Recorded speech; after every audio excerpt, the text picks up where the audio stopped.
저는 박정원입니다. 올해 72세죠. 아직도 팔팔합니다. 매일 아침 6시에 일어나서 동네를 한 바퀴 돌고 장을 보고 집안일도 척척 해내거든요. 그런데 요즘 집안이 시끄러워졌습니다.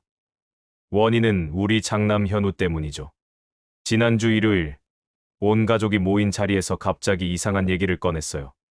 아버지, 이제는 전문적으로 관리받으시는 게 안전합니다. 저는 귀를 의심했습니다. 뭔 소린가 싶어서 다시 물었죠. 무슨 전문 관리? 요양원 말입니다. 시설도 좋고 의료진도 상주하고 있어요. 그 순간 제 머릿속이 하얘졌습니다. 요양원이라고? 나를 요양원에 보내겠다고? 현우의 얼굴을 자세히 봤어요. 진지했습니다. 제 가슴이 답답해졌습니다. 평생 자식들을 위해 뼈 빠지게 일했죠. 사업체 운영하며 돈 모으고 현우와 지연이 결혼할 때 집값만 해도 각각 5억씩 지원했어요. 거기다 사업 자금까지 합치면 10억이 넘게 쏟아부었죠. 그런데 이제 와서 요양원이라니요. 서글픔이 몰려왔습니다. 내가 뭘 잘못했나? 속으로 이런 생각이 들었어요. 아직도 정정한데 왜 저를 시설에 보내려는 걸까요? 저는 그 자리에서 단호하게 말했습니다. 내가 죽을 때까지 내 집에서 내 방식으로 살 거라고요. 현우가 답답하다는 표정을 지었어요. 아버지, 혼자 계시면 위험해요. 넘어지시기라도 하면 어떡하시려고요? 넘어지면 일어나면 되지 뭐. 아니, 그게 문제가 아니라. 지연도 끼어들었어요. 아빠, 우리가 매일 확인할 수도 없잖아요. 걱정돼서 그러는 거라고요. 걱정이라는 말이 귀에 들어오지 않았습니다. 오히려 반발심이 생겼어요. 그날 밤 잠이 오지 않았습니다. 천장만 바라보며 생각했어요. 혹시 내가 정말 늙어서 판단력이 떨어진 건 아닐까? 자식들이 걱정하는 게 당연한 건 아닐까? 하지만 마음 한편으로는 두려움도 있었습니다. 나이가 들면 자식들의 요구를 거부하기 어렵다는 현실을 알고 있거든요. 결국 제가 원하지 않는 삶을 살게 될 수도 있다는 생각에 가슴이 뛰었어요.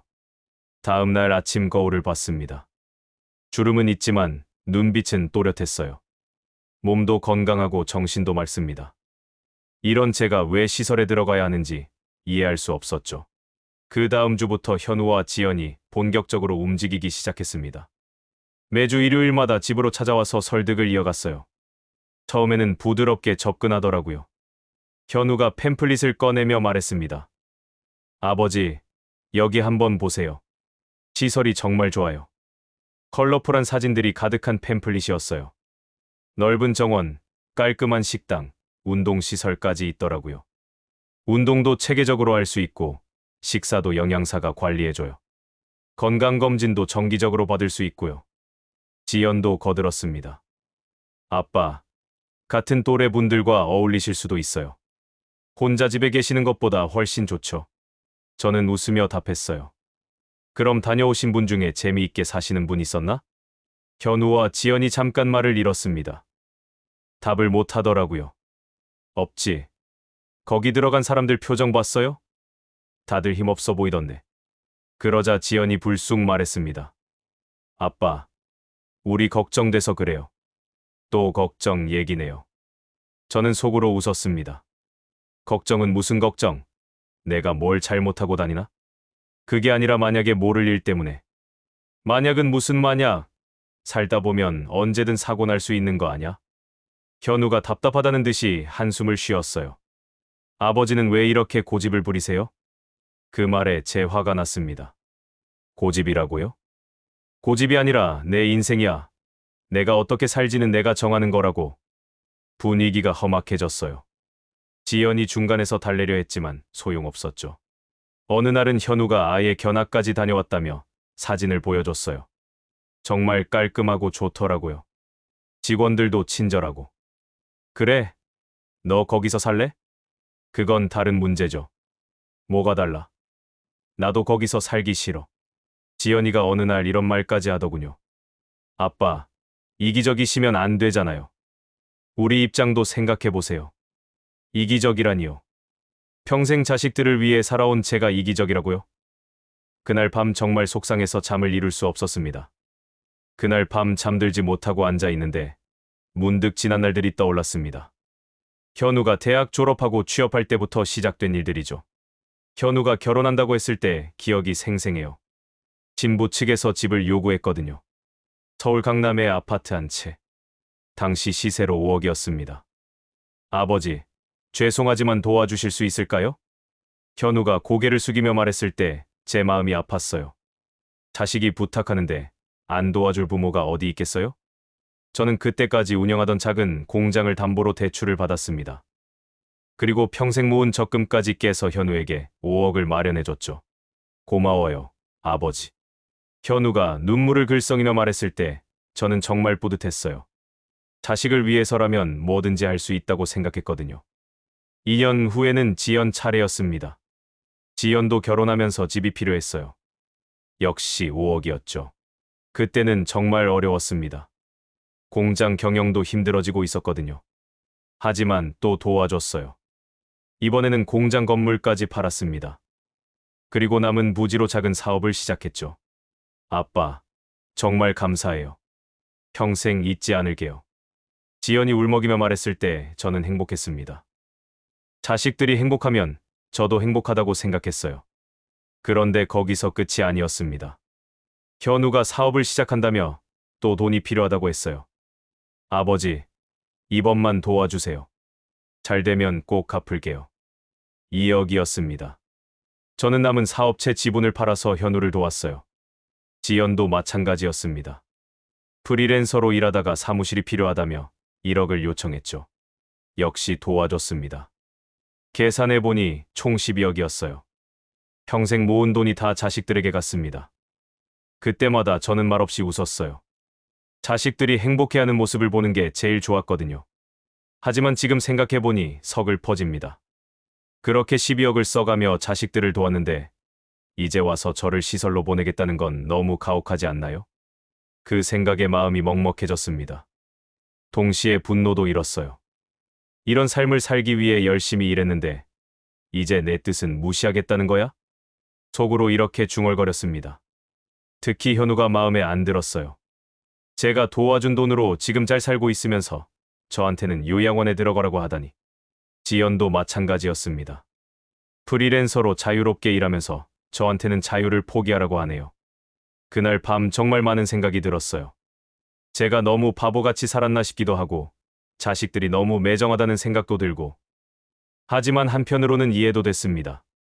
자식들 나름대로는 저를 걱정해서 하는 얘기겠죠. 그래도 받아들일 수는 없었어요. 다음 날 아침 거울을 보며 다짐했습니다.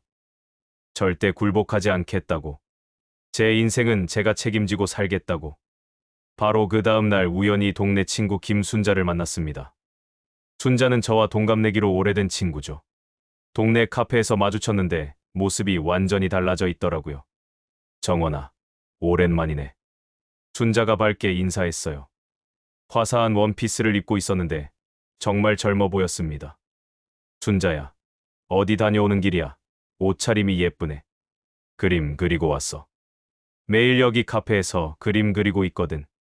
정말 놀라웠어요. 순자가 그림을 그린다고요? 카페 한쪽 벽에 그림들이 걸려 있었습니다. 모두 순자 작품이더라고요. 솜씨가 제법 좋았어요.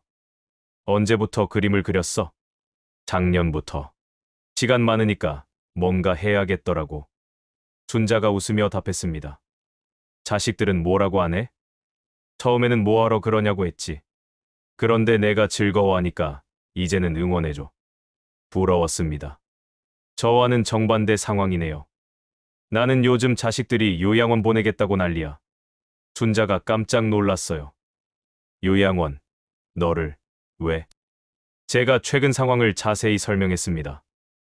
순자는 어이없다는 표정을 지었어요. 정원아, 너도 이렇게 살아야지. 돈도 있고 건강도 있는데 왜 갇히려고 해? 그게 쉽게 되나? 자식들이 계속 압박하는데. 그럼 반대로 압박해봐. 내가 얼마나 자유롭게 잘 살 수 있는지 보여주라고. 순자의 말이 제 마음속에 불을 지폈습니다. 사실 나도 하고 싶은 게 있어. 여행도 다니고 싶고 취미 생활도 해보고 싶고. 그럼 해. 누가 못하게 해. 돈이 문제지. 그런데 사실 저는 자식들에게 숨긴 자산이 있었습니다. 평생 모은 주식과 부동산, 그리고 소규모 투자로 꽤 큰 재산을 형성해뒀거든요. 자식들에게 12억을 지원할 수 있었던 것도 이 숨겨둔 자산이 있었기 때문이에요. 혹시 모를 상황에 대비해서 비상금으로 모아둔 거였죠. 순자야, 사실 돈은 있어. 자식들이 모르는 돈이. 그럼 뭘 망설여.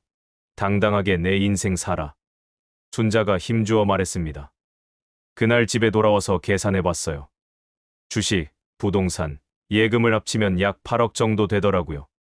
자식들에게 12억을 줬지만 아직도 8억이 남아 있었던 겁니다. 이 돈이면 충분히 제가 원하는 삶을 살 수 있어요. 여행도 다니고 자유롭게 살 수 있죠. 그 순간 깨달았습니다. 저는 선택권이 있다는 거요. 자식들이 강요하는 요양원 생활이 아니라 제가 원하는 자유로운 삶을 선택할 수 있다는 걸 말이에요. 평생 자식들을 위해 희생했지만 이제는 저 자신을 위한 삶을 선택할 시간이 됐습니다. 그날 밤 처음으로 마음이 편해졌어요. 며칠 후 순자가 저를 어떤 곳으로 데려갔습니다. 시니어들을 위한 창작 공간이라고 하더라고요. 젊은 사장이 운영하는 곳이었어요. 어르신, 안녕하세요. 이상훈입니다. 30대 중반 정도로 보이는 깔끔한 남자가 인사했습니다. 스타트업 CEO라고 하더라고요. 여기서는 어르신들이 하고 싶은 걸 자유롭게 하실 수 있어요. 공간을 둘러봤는데 정말 멋있었습니다. 한쪽에는 그림을 그릴 수 있는 공간, 다른 쪽에는 글을 쓸 수 있는 조용한 서재, 그리고 친구들과 대화할 수 있는 카페 공간까지. 다양한 프로그램도 있어요. 그림 교실, 글쓰기 교실, 여행 동호회 등등. 이상훈이 자세히 설명해줬습니다. 박정원 어르신, 여기서 하고 싶은 걸 하시면 됩니다. 제약은 없어요. 그 말에 설렘이 느껴졌습니다. 요양원에서 정해진 일과를 따라야 하는 것과는 완전히 반대였죠. 회비는 얼마나 하나요? 월 50만 원입니다. 모든 프로그램 참여하실 수 있고 개인 작업 공간도 제공해드려요. 50만 원이면 전혀 부담되지 않는 금액이었어요. 한번 체험해 보실래요? 일주일 무료로 이용하실 수 있어요. 저는 바로 승낙했습니다. 다음 날부터 그곳에 나가기 시작했어요. 처음에는 어색했지만 금세 적응됐습니다. 오전에는 그림을 그리고 오후에는 글을 쓰고 저녁에는 친구들과 차를 마시며 담소를 나누었죠. 정말 즐거웠습니다. 오랫동안 잊고 있던 꿈들이 되살아나는 느낌이었어요. 젊었을 때 그림 그리는 걸 좋아했었거든요. 그런데 생활에 쫓겨서 포기했었죠. 자식들에겐 비밀로 하고 바로 정식 등록했습니다. 매일 아침 9시에 집을 나서서 오후 6시에 돌아왔어요. 마치 직장 다니듯이 규칙적인 생활을 했죠. 자식들은 제가 산책 다니는 줄 알았을 거예요. 한 달이 지나니까 확실히 달라진 게 느껴졌습니다. 표정도 밝아지고 활력도 생겼어요. 새로운 친구들도 많이 사귀었고요. 특히 여행 동호회가 마음에 들었습니다. 한 달에 한 번씩 국내 여행을 다니는데 정말 재미있더라고요. 제주도, 경주, 부산 등 그동안 가보지 못했던 곳들을 다녔어요. 그림 실력도 늘었습니다. 선생님이 잘 가르쳐 주셔서 한 달 만에 제법 그럴듯한 작품을 완성할 수 있었어요. 글쓰기도 시작했습니다. 제 인생 이야기를 조금씩 적어가는 중이에요. 나중에 책으로 만들어 볼까 생각하고 있죠. 이상훈이 가끔 격려해줬습니다. 어르신, 정말 열심히 하시네요. 다른 분들도 어르신 보고 자극받고 계세요. 그런 말을 들으면 기분이 좋았어요. 오랫동안 잃어버렸던 성취감을 다시 느꼈거든요. 자식들에게 몰래 이런 생활을 하면서 계획을 세우기 시작했습니다. 요양원 대신 제가 원하는 방식으로 살아가는 것 말이에요. 2달 후 저는 더 큰 결심을 했습니다. 집 근처에 작은 아틀리에를 하나 얻기로 한 거예요. 창작 공간도 좋지만 제만의 공간이 있으면 더 좋을 것 같았거든요. 월세 80만 원짜리 작은 공간이었습니다. 넓지는 않지만 그림 그리기에는 충분했어요. 큰 창문이 있어서 자연광이 잘 들어왔죠. 이제 진짜 화가가 된 기분이네. 혼자 중얼거리며 아틀리에를 꾸몄습니다. 이젤을 세우고 물감과 붓을 정리하고 한쪽에는 제 작품들을 걸어뒀어요. 자식들에게는 여전히 비밀이었습니다. 평소와 똑같이 행동했거든요. 아침에 집을 나서면서도 그냥 산책한다고 했고요. 매일의 일과가 완전히 바뀌었습니다. 오전에는 아틀리에에서 그림을 그리고 점심은 근처 작은 카페에서 혼자 먹으며 글을 썼어요. 오후에는 창작 공간에 가서 친구들과 어울렸죠. 정말 자유로웠습니다. 아무도 간섭하지 않았고 제가 하고 싶은 대로 할 수 있었어요. 한 달 후에는 동호회까지 만들었습니다. 창작 공간에서 만난 친구들과 함께하는 그림 동호회였죠. 일주일에 한 번씩 모여서 함께 그림을 그리고 서로 작품도 감상했어요. 정원 씨 그림이 제일 좋네요. 어디서 배우셨어요? 친구들이 제 그림을 보고 칭찬해 줄 때마다 기분이 좋았습니다. 평생 이런 칭찬을 받아본 적이 없었거든요. 여행도 더 자주 다녔어요. 동호회 여행 말고도 혼자서 또는 순자와 함께 여행을 다녔죠. 제주도에 일주일, 부산에 사흘, 경주에 이틀 등등. 여행 갈 때마다 스케치북을 들고 가서 풍경화를 그렸어요. 그 그림들을 모아서 개인 전시회까지 열 계획을 세웠죠. 경제적으로도 전혀 부담이 없었습니다. 숨겨둔 자산에서 나오는 이자 수익만으로도 충분히 생활할 수 있었거든요. 월 200만 원 정도 쓰는데 이자 수익이 그보다 많았어요. 처음에는 불안했습니다. 혹시 자식들이 알게 되면 어떡하나 싶어서요. 하지만 점점 자신감이 생겼어요. 그래, 이게 바로 내가 선택한 삶이야. 매일 아침 일어날 때마다 이런 생각이 들었습니다. 요양원에서 정해진 시간표에 따라 사는 것과는 완전히 다른 삶이었죠. 자식들도 변화를 눈치챘을 거예요. 제가 예전보다 훨씬 밝고 활기차게 변했거든요. 하지만 여전히 요양원 얘기는 계속했어요. 아버지, 요즘 기분이 좋아 보이시네요. 현우가 어느 날 말했습니다. 그럼 매일 재미있게 사는데 기분이 안 좋을 리가 있나? 그렇다면 요양원에 가시면 더 재미있을 텐데. 아니야, 지금이 제일 좋아. 현우는 이해하지 못하는 표정이었어요. 하지만 저는 상관없었습니다. 제가 행복하면 되는 거니까요. 6개월이 지나니 완전히 새로운 사람이 된 기분이었어요. 그림 실력은 물론이고 글쓰기도 늘었고 새로운 친구들도 많이 사귀었죠. 무엇보다 매일이 즐거웠습니다. 그렇게 8개월이 지난 어느 날 결국 들통이 났습니다. 지연이 우연히 저를 아틀리에 근처에서 봤거든요. 아빠, 거기서 뭐 하세요? 지연이 갑자기 나타나서 물었어요. 그림을 그리고 있던 저는 깜짝 놀랐죠. 지연아. 너 여기 왜 왔어? 친구 만나러 오는 길이었는데 아빠가 보여서요. 여기가 어디예요? 더 이상 숨길 수 없었습니다. 저는 지연에게 모든 걸 털어놨어요. 창작 공간 다니는 것, 아틀리에 얻은 것, 그림 그리고 글 쓰는 것까지. 지연은 처음에 믿을 수 없다는 표정이었어요. 아빠가 이런 걸 혼자 하고 계셨다고요? 제 작품들을 보여줬습니다. 8개월 동안 그린 그림들과 써놓은 글들을요. 지연의 표정이 점점 놀라움으로 바뀌었어요. 아빠, 이거 정말 아빠가 그린 거예요?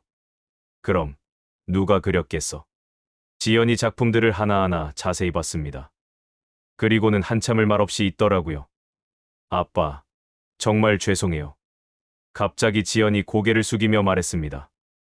뭘 미안해? 저희가 아빠를 전혀 몰랐네요. 이렇게 멋진 일들을 하실 수 있는 분인데.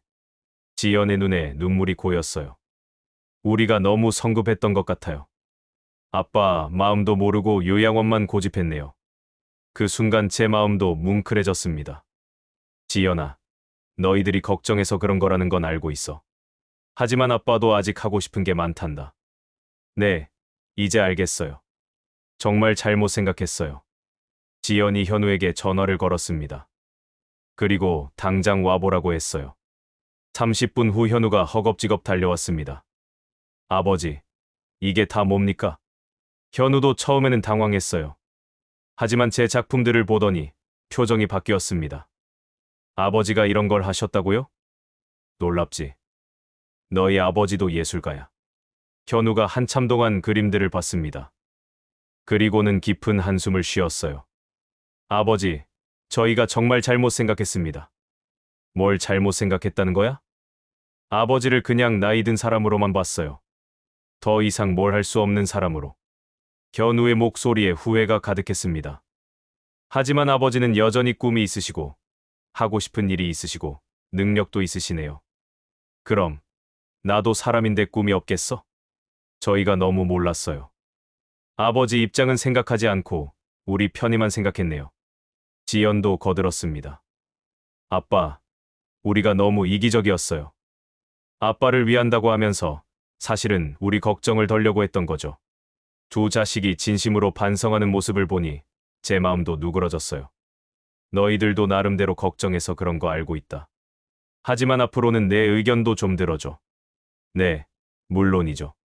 다시는 강요하지 않을게요. 현우가 약속했습니다. 그날 저녁 세 사람이 함께 저녁을 먹으며 많은 대화를 나눴어요. 제가 앞으로 어떻게 살고 싶은지, 자식들은 어떻게 도울 수 있을지 진지하게 얘기했죠. 아버지, 개인 전시회 여실 때 저희도 초대해 주세요. 지연이 말했을 때 정말 기뻤습니다. 자식들이 제 꿈을 응원해 준다는 게 이렇게 좋을 줄 몰랐어요. 그로부터 6개월이 더 지났습니다. 지금 저는 정말 행복하게 살고 있어요. 매일 아침 7시에 일어나서 가벼운 운동을 하고 8시에 아틀리에로 갑니다. 오전에는 그림을 그리고 점심 후에는 글을 써요. 오후에는 창작 공간에서 친구들과 어울리거나 새로운 취미를 배우죠. 지난달에는 드디어 개인 전시회를 열었습니다. 작은 갤러리였지만 제 인생 첫 전시회였어요. 현우와 지연은 물론이고 손자, 손녀들까지 모두 와서 축하해줬습니다. 할아버지 그림이 제일 멋있어요. 손녀가 말했을 때 눈물이 날 뻔했어요. 이런 순간을 위해 살아온 것 같았거든요. 자식들과의 관계도 훨씬 좋아졌습니다. 이제는 더 이상 요양원 얘기를 하지 않아요. 오히려 제 활동을 지지하고 응원해주죠. 아버지, 다음 여행 계획은 뭐예요? 현우가 관심 있게 물어볼 때마다 기분이 좋습니다. 유럽 여행 한번 가보려고 해. 파리에서 그림도 그려보고 싶고. 혼자 가시기엔 위험하지 않을까요? 걱정 마. 여행 동호회에서 함께 가는 거야. 현우도 이제는 반대하지 않아요. 대신 안전하게 여행할 수 있도록 도와주죠. 지연도 마찬가지입니다. 가끔 아틀리에에 놀러와서 함께 그림을 그리기도 해요. 경제적인 면에서도 전혀 문제 없어요. 숨겨둔 자산을 현명하게 운용해서 충분히 여유로운 생활을 하고 있거든요. 자식들에게 부담도 주지 않으면서 제가 하고 싶은 모든 걸 할 수 있어요. 건강도 예전보다 더 좋아졌습니다. 매일 즐겁게 생활하니까 스트레스도 없고 활력도 넘쳐요. 병원에서도 똑같은 나이 사람들보다 훨씬 건강하다고 하더라고요. 무엇보다 제가 살아있다는 느낌이 듭니다. 매일 새로운 도전이 있고 성취감도 있고 미래에 대한 기대도 있어요. 다음 달에는 제2회 개인전을 열 예정입니다. 이번에는 여행에서 그린 풍경화들로 구성할 거예요. 앞으로도 제가 원하는 대로 제가 행복한 방식으로 살아갈 겁니다. 그게 진정한 노년의 행복이라고 생각해요. 72세 박정원의 인생 2막이 이제 시작됐습니다. 지금까지 저의 이야기를 들어주셔서 감사합니다. 구독, 좋아요를 누르면 더욱 재미있는 이야기로 찾아뵙겠습니다.